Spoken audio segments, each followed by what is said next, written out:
Ready start. Tata समूह के मार्गदर्शक रतन टाटा के निधन पर जिस तरह खास से लेकर आम लोग द्रवित हुए और उन्हें श्रद्धांजलि देने उमड़े, उससे स्वतः यह प्रमाणित हो जाता है कि वह कितने अधिक आदर एवं सम्मान के पात्र थे। ऐसा इसलिए था क्योंकि उन्होंने टाटा समूह को इस तरह से नई ऊंचाइयों पर पहुंचाया कि देश की प्रतिष्ठा भी बढ़ी। उन्होंने जब टाटा समूह की कमान संभाली थी तब भी इस समूह का नाम था, लेकिन रतन टाटा ने उसे और भरोसेमंद बनाया और उसका अंतर्राष्ट्रीय स्तर पर विस्तार किया। उन्होंने यह सुनिश्चित किया कि टाटा की कंपनियां अंतर्राष्ट्रीय स्तर की हों। इसीलिए टाटा समूह की कंपनियां विश्व की जानी मानी कंपनियों का मुकाबला करने में सक्षम बनी। रतन टाटा की पहचान केवल एक दूरदृष्टा कारोबारी की ही नहीं बल्कि राष्ट्र निर्माता की भी थी।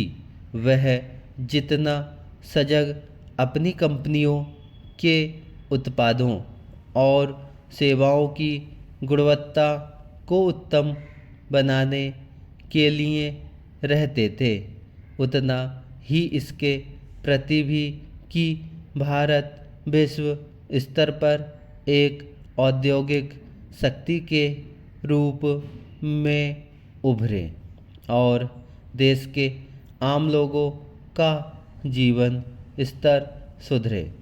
इसी भावना के वशीभूत होकर उन्होंने सबसे सस्ती कार नैनो का निर्माण करने में अतिरिक्त दिलचस्पी ली। वह यह चाहते थे कि देश के आम लोग भी कार की सुविधा हासिल कर सकें। इस कार के निर्माण का विचार उन्हें तब कौंधा था जब उन्होंने बाइक सवार एक दंपत्ति को बारिश में भीगते देखा था। इससे पता चलता है कि उन्हें आम आदमी की सुख सुविधा का कितना ध्यान था। इसीलिए उनकी गिनती आम उद्योगपतियों से अलग होती थी। रतन टाटा उद्योगपति के साथ ही एक समाजसेवी भी थे और वह भी ऐसे समाजसेवी जो इसका प्रचार पसंद नहीं करते थे कि वह लोगों की भलाई के लिए क्या क्या कर रहे हैं। उनकी व्यक्तिगत पहल पर टाटा समूह ने अनेक ऐसे संस्थान शुरू किए जिनका लक्ष्य लोगों के जीवन को बेहतर बनाना और उन्हें शिक्षा एवं स्वास्थ्य सुविधाएं उपलब्ध कराना था। उल्लेखनीय यह है कि ऐसे अनेक संस्थानों को तैयार करने के बाद टाटा समूह ने स्वयं को उनके संचालन से विरत करना बेहतर समझा। रतन टाटा अपनी कारोबारी दूरदर्शिता, उद्यमशीलता के साथ साथ सादगी के लिए भी जाने जाते थे।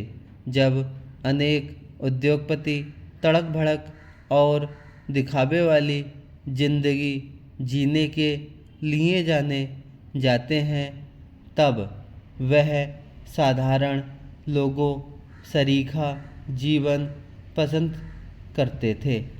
टाटा समूह का मानद चेयरमैन बनने के बाद से उन्होंने स्वयं को भले ही दैनिक कारोबारी गतिविधियों से अलग कर लिया हो, लेकिन वह भारत की आर्थिक उन्नति को लेकर सक्रिय थे और इसीलिए उन्होंने कई स्टार्टअप को आगे बढ़ाने में मदद की। यदि उनके महती योगदान को देखते हुए उन्हें भारत रत्न देने की मांग की जा रही है तो यह सर्वथा उचित ही है, क्योंकि वह देश के सच्चे रत्न और वास्तविक अर्थों में महान सपूत थे। देश को उनके जैसे और रत्न चाहिए। धन्यवाद।